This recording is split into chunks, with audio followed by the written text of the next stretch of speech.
Bonjour à tous, nous voilà réunis pour notre vidéo numéro 9, toujours dans la série Astrologie facile, les planètes autrement, et j'ai groupé en une même vidéo quelques notes sur Uranus, Neptune et Pluton, en sachant qu'il faudrait peut-être distinguer Pluton d'Uranus et Neptune, tout simplement parce que Uranus et Neptune font l'objet d'un relatif accord entre les astrologues, alors que Pluton, étant le dernier arrivé, 1930, a été utilisé comme bouc émissaire très très vite après sa découverte et s'est retrouvé chargé de tous les péchés du monde. Alors c'était la bombe atomique, les affres, le chaos du nazisme, la queue du saurien, écrivait un astrologue.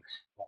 Et avec un certain recul maintenant de 60 ou 70 ans, et surtout au vu de la pratique, eh bien, nous sommes revenus à des conceptions plus raisonnables. Donc, nous allons simplement donner quelques mots sur Uranus, Neptune et Pluton, regroupés dans une seule vidéo, et je ferai un jour sans doute une vidéo particulière pour chacun de ces facteurs.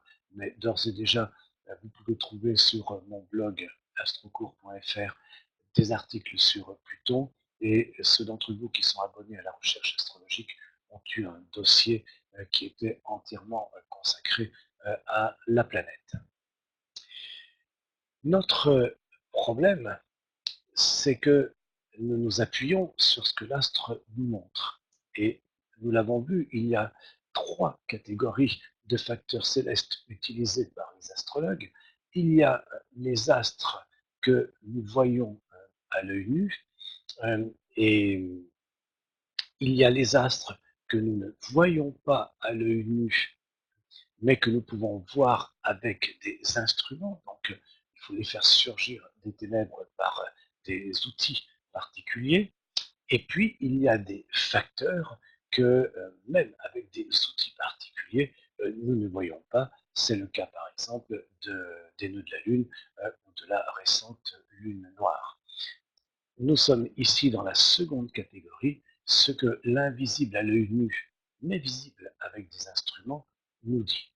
Eh bien, nous sommes obligés, pour utiliser toujours notre analogie, de chercher des choses qui sont invisibles dans l'existence humaine, puisque nous utilisons les facteurs les plus éloignés actuellement connus. Il nous faut également retourner au début du début, à ce qui est le plus loin possible, tout en étant invisible dans l'existence humaine, et tout simplement le plus loin possible actuellement connu de l'existence humaine, c'est la conception, et qui effectivement est invisible également à l'œil nu. Donc, nous commençons par l'astre le plus éloigné parmi tous ceux que nous connaissons, Pluton, et je l'ai intitulé Pluton au commencement.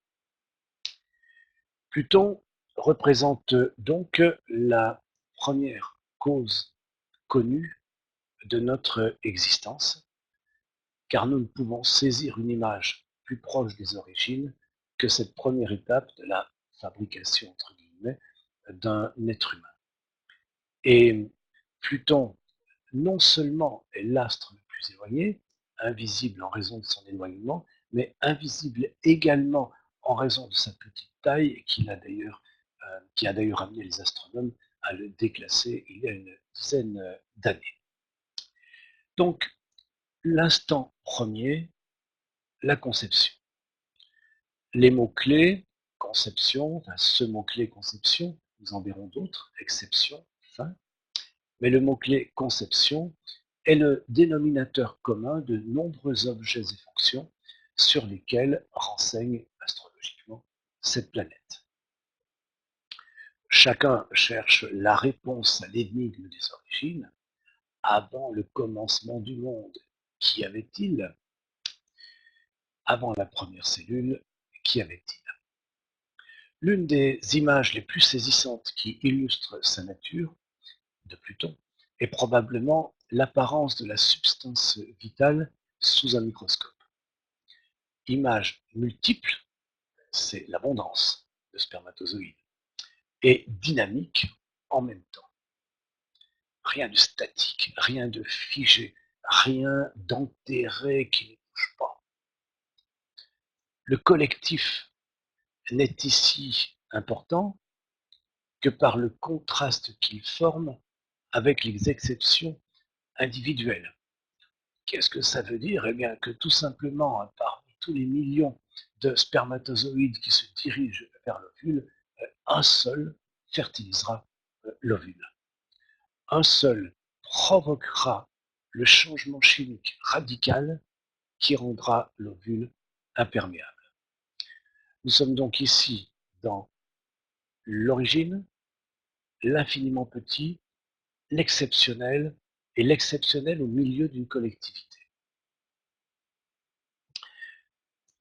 D'autre part, exception. Voilà un autre mot-clé propre à Pluton. Exception est une fonction typiquement plutonienne. Nous l'avons vu avec le spermatozoïde et qui gagne la course. Mais si nous regardons astronomiquement Pluton, nous constatons que toutes les planètes visibles à l'œil nu, mais également Uranus-Neptune, visibles par télescope, se promènent dans une même bande que l'on nomme le zodiaque, mais que Pluton, lui, se promène partiellement hors du zodiaque. Il fait sa route en dehors des sentiers battus, en dehors de la piste du zodiaque. Donc, Pluton signe l'exception. S'il y a un homme qui sort un peu de l'ordinaire, entre guillemets, eh bien, c'est Pluton, l'homme qui sort des sentiers battus, pour le meilleur ou pour le pire. Donc, exception est une fonction typiquement plutonienne.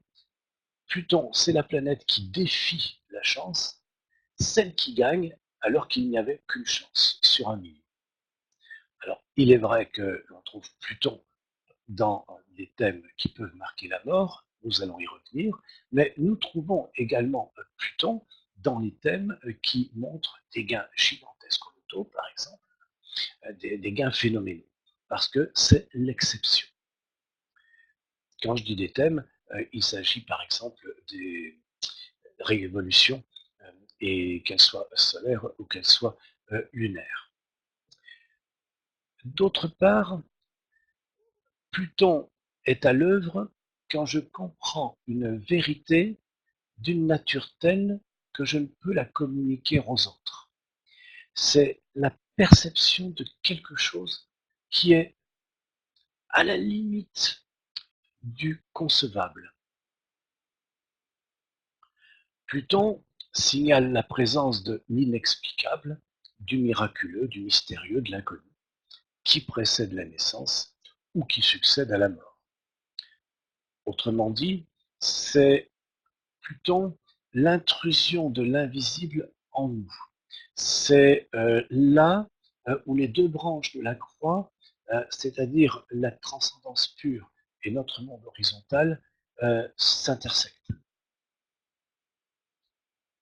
Et enfin, un autre mot-clé, il y en a d'autres, mais je vous donne ici l'essentiel, ce sont des vidéos d'introduction, c'est le mot fin. Car Pluton, c'est aussi le passage, la fin d'un état et la naissance à un autre état. C'est vrai pour le spermatozoïde, mais c'est Pluton, toute forme de mutation. Donc Pluton, on trouve présent dans les révolutions de fin de vie. Ça n'en fait pas une planète épouvantable, puisque, comme je vous disais, on le trouve également dans les révolutions de gains gigantesques. Donc, on le trouve en réalité lors de tout événement qui entraîne un changement radical dans l'existence. Que ce changement soit jugé bénéfique, un coup de chance soudain, un gain phénoménal, ou nocif, une rupture de relation, par exemple, un décès. Mais là encore, l'astre n'est jamais bénéfique ou maléfique pour quelqu'un. C'est la manière dont on le reçoit qui compte. je dirais, un être spirituellement avancé, quelle que soit sa tradition, peut percevoir la mort comme une formalité administrative et elle sera marquée par Pluton de la même façon. Voilà donc, je dirais, quelques clés pour Pluton. Et tout à l'heure, nous verrons quelques événements possibles que la planète peut susciter quand elle est mise en exergue dans le cas d'une direction ou d'une révolution, c'est-à-dire des techniques prévisionnelles.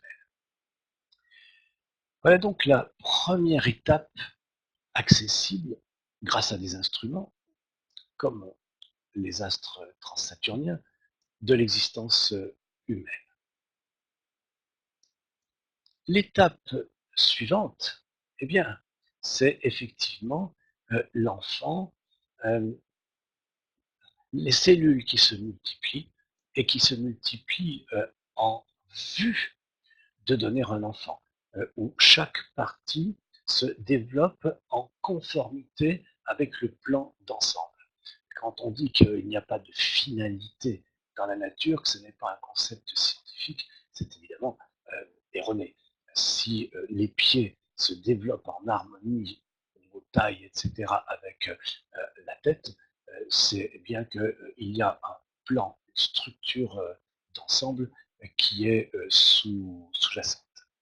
Donc, Neptune, nous pourrions dire que c'est bon, le souvenir du paradis, en tout cas tel que inconsciemment, euh, nous pouvons, cette nostalgie du paradis perdu, l'idéaliser ou la concevoir, quelle qu'ait été la réalité physique de ce que nous avons vécu dans cet état de gestation. Pendant 9 mois, l'enfant repose dans un milieu fluidique en se montrant attentif au rythme cardiaque, respiratoire de la mère et quelques autres bruits filtrés par l'environnement. La nostalgie des origines, du paradis perdu, fascinera d'autant plus que Neptune sera puissant dans le thème de naissance. Neptune représente l'effort investi pour rejoindre cet univers perdu où tout est donné sans que rien soit demandé. Même s'il y a une certaine irréalité dans l'idée que nous nous faisons de ce paradis perdu. Alors cet effort peut prendre des formes très différentes. Ça peut être la consommation de produits de drogue. Ça peut être l'hypnose, c'est-à-dire le voyage astral. Ça peut être tout ce qui peut induire des états modifiés de, de conscience. Le point commun, c'est toujours la tentative pour retrouver le paradis perdu et pour apaiser la nostalgie des origines. Le risque, évidemment, c'est un état de dépendance envers un monde qui est rêvé. Neptune est prédominant dans les révolutions lunaires, notamment parce qu'elle couvre un mois simplement, donc un temps très précis, si bien que ça ne couvre qu'un événement, alors que la révolution solaire peut couvrir des événements très différents dans une même année. Neptune est prédominant dans les révolutions lunaires, couvrant la période où se produit une anesthésie générale, tout simplement. Vous faites opérer, eh bien, vous aurez Neptune qui peut être mis en évidence. C'est un autre état de conscience qui a été induit. Ou lorsqu'une personne est victime de sa trop grande naïveté. Le point commun, c'est que Neptune représente le point où notre résistance est presque nulle. La résistance du mental est presque nulle. Où sont suscitées des images, il y a une partie fantasmatique dans Neptune, exerçant une fascination telle que nous perdons l'envie de les combattre. Que dire d'autre? Je discutais un jour avec un adolescent qui, qui prenait des drogues pour induire d'autres états de conscience. Alors il pensait que j'allais lui faire la morale comme tout le monde, c'est mauvais pour ta santé. Ça n'était pas mon travail, ça n'est pas ma fonction, mais en revanche, je lui ai tenu le raisonnement suivant. Ce que tu cherches, ce sont des états modifiés de conscience. Il faut distinguer ta recherche, qui est parfaitement légitime, des moyens que tu utilises pour y parvenir. Si tu utilises ces moyens artificiels, la responsabilité en provient des générations antérieures qui ne t'ont pas transmis les outils spirituels par exemple, qui permettaient d'accéder à ces états sans justement se déglinguer, se détraquer la santé. Pour prendre des exemples extrêmement simples, quand ma grand-mère gardait les vaches, eh bien, elle n'avait pas besoin de cours de méditation. Alors, elle savait rentrer en elle-même pendant des heures. Et si elle a récité son chapelet, ça n'était pas uniquement par habitude ou pour se forcer, c'est parce que ça induisait en elle un état qu'elle n'aurait certainement pas pu définir, mais qui n'en était pas moins présent. Donc, cette recherche d'état modifié de conscience est normale, c'est une demande légitime de l'être humain. Ensuite, on la distingue, cette légitimité, des outils pour y parvenir. Je vous ai mis une petite phrase d'un certain Évagre, donc là nous sommes dans les premiers siècles, et qui montre justement ce qu'est la suspension des sens, et donc un état neptunien bien vécu. Il faut s'efforcer, en temps de prière, de rendre sourd et muet ton esprit. La prière sans distraction est la plus haute intellection, fonctionnement de l'esprit. Quand tu pries, ne t'imagine pas la présence du divin en toi. Ne laisse pas ton esprit se soumettre à une quelconque figuration. Parce que là, on est dans de la cogitation, c'est du mercure, ça n'est pas des lectures, ou c'est du fantasme lunaire, de l'imagination. Aborde l'immatériel en immatériel et tu comprendras. Et tu seras pareil alors à l'aiglon qui plane sur les hauteurs. Voilà donc le point commun entre un Neptune bien vécu, un Neptune mal vécu, en sachant que la demande sous-jacente est inhérente à l'être humain.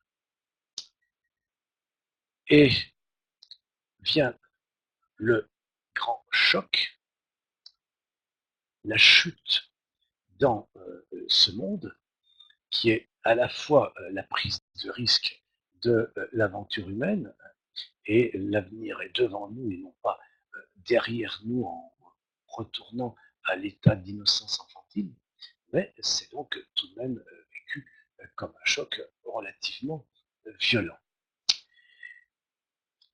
Uranus. La douce existence de la vie intra-utérine est brutalement interrompue par la naissance. L'enfant doit prendre le risque de l'existence autonome afin de parvenir un jour à sa pleine maturité. Cette irruption d'un événement soudain et radical est signée par Uranus. Uranus traduit donc l'irruption de la réalité dans une conscience jusque-là perdue dans le rêve. Il génère les situations nouvelles auxquelles chacun doit faire face par lui-même, seul. Il conduit à la perte des illusions, qui est donc la confrontation au réel concret, mais qui peut également être l'éveil, c'est-à-dire de passer au-delà du monde des phénomènes et du monde de l'illusion. La rupture du cordon ombilical, les grands envoyés spirituels sont dans le monde sans être du monde. C'est-à-dire qu'ils sont immergés, ils se confrontent au monde tout en ayant une sorte de recul par rapport à ce monde dont ils ne sont pas dupes. C'est aussi une forme de rupture, rupture avec leur environnement qui s'est produite. Eh bien, la personne signée par Uranus a consommé la même rupture. Uranus décrit la manière dont chacun se sépare du monde du rêve, certes, mais également de la masse pour devenir un individu unique. Là, il y a une identité qui va se révéler, qui va se construire, qui va s'épanouir.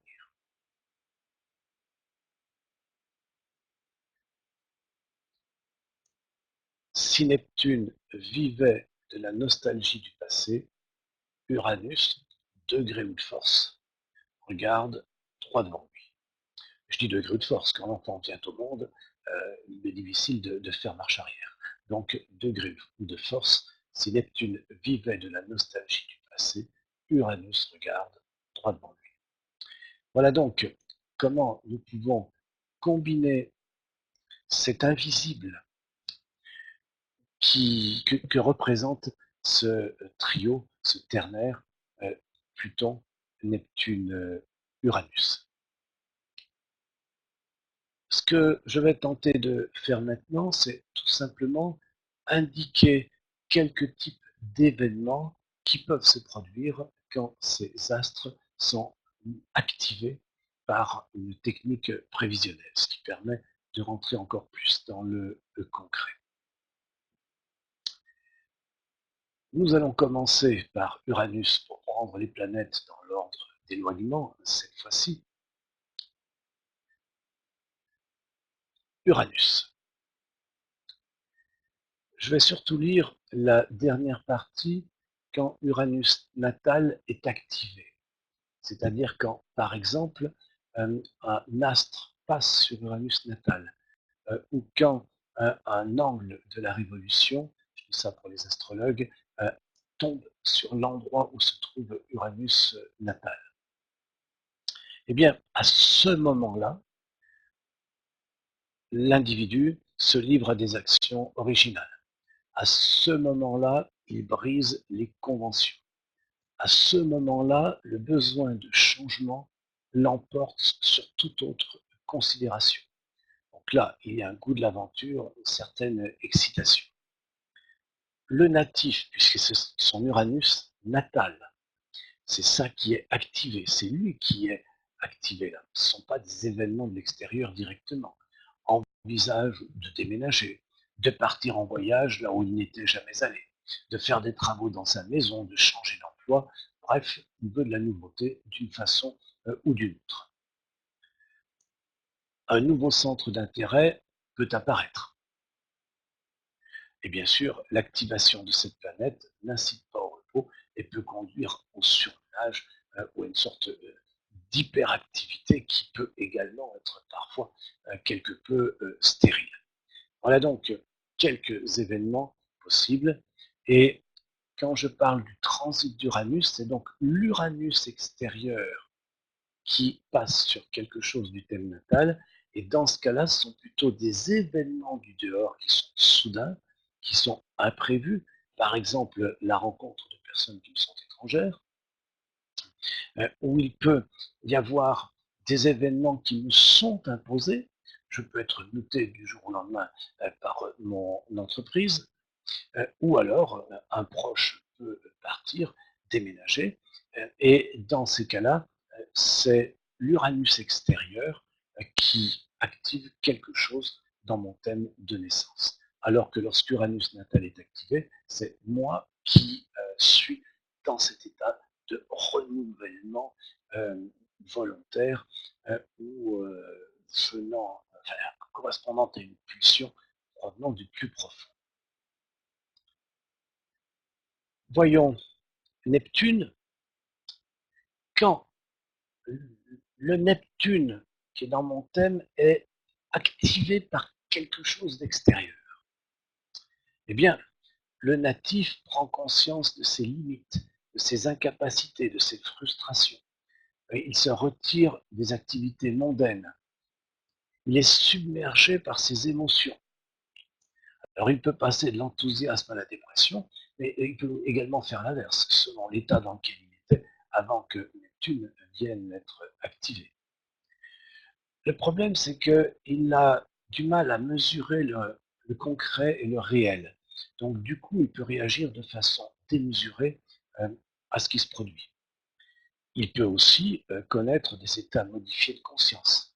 Donc ça, quel que soit le moyen qu'il utilise pour ça, si il est dans une démarche spirituelle, c'est un moment où il peut toucher des états, accéder à des états auxquels il n'avait pas accédé auparavant. Et si par exemple il s'agit d'un artiste, un musicien, un peintre, eh bien il peut voir son style évoluer tout simplement parce que quelque chose en lui, il a atteint des états différents, qu'il en ait directement conscience ou pas, et ça se traduit dans sa créativité. Ses pensées peuvent se tourner vers la spiritualité et la contemplation, donc c'est ce que je viens de vous expliquer là. Donc c'est quand Neptune natal est activé, et quand c'est un Neptune extérieur qui passe sur quelque chose du thème natal, eh bien les événements extérieurs peuvent me plonger dans la confusion. Ça peut être un événement extérieur qui m'impose un état modifié de conscience. Ça, un événement qui peut me rendre dépressif, une intervention chirurgicale qui fait qu'on m'anesthésie, etc. Ce que l'on trouve également, c'est quand le natif peut être emporté par l'ambiance d'une foule. Alors ça peut être tout à fait sympathique si la personne assiste en étant passionnée à la finale d'un match de football international. Bon, il n'y a rien de négatif là-dedans. Mais voilà, il est pris dans la foule et autant Pluton, c'est l'individu qui s'individualise, qui est l'exception, autant Neptune, c'est plutôt je suis soulevé par la vague et je ne fais qu'un avec la vague. C'est l'avantage et l'inconvénient. Ça peut être l'avantage, par exemple, pour une personne qui travaille dans la publicité et qui doit en permanence sentir le sens du vent. Vers quoi va la tendance, ce qui va bientôt se vendre et s'acheter. Et dans ce cas-là, c'est bien sûr un outil, un talent qui peut être d'un grand intérêt. Voilà donc quelques idées relatives à Neptune. Et puis, nous terminons avec Pluton. Quand Pluton natal est activé, eh bien, c'est un esprit d'indépendance et de révolte. C'est Pluton, c'est le moment où je pars du foyer parental et je romps avec le foyer parental, que ce soit une rupture sympathique ou pas.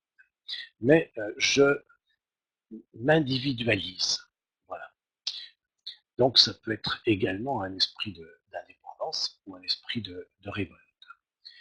Il y a un côté, Cyril Fagan l'avait bien vu, relativement solitaire chez Pluton, mais c'est ambigu parce que quelqu'un très marqué par Pluton, eh bien, c'est quelqu'un de sociable à l'extérieur et en même temps de très solitaire dans la réalité.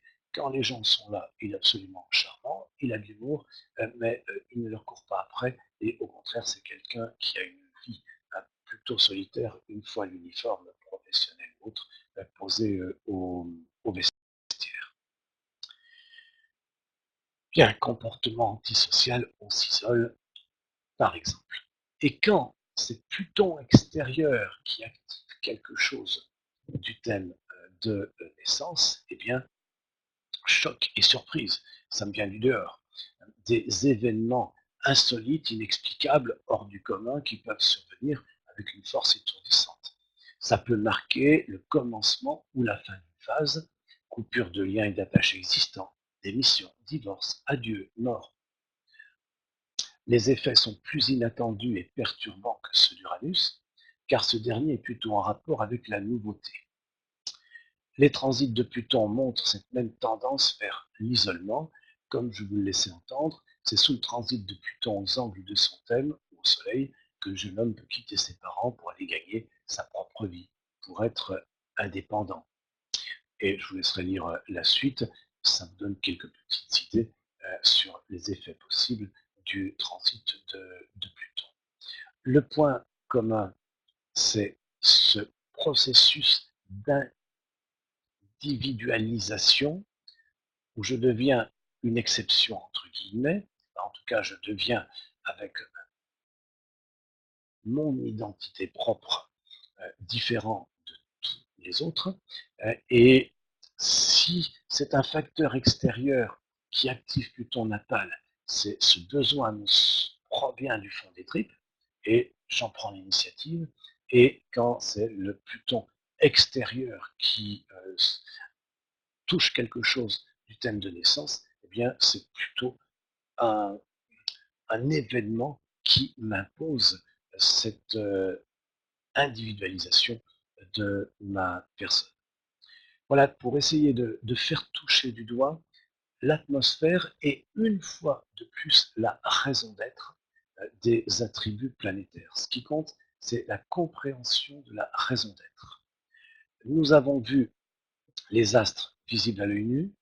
Nous venons de voir des astres visibles physiquement, mais avec des instruments qui nous permettent d'aller au-delà du visible immédiat et nous verrons un troisième jeu de facteurs, ceux qui sont invisibles avec instruments comme sans instruments.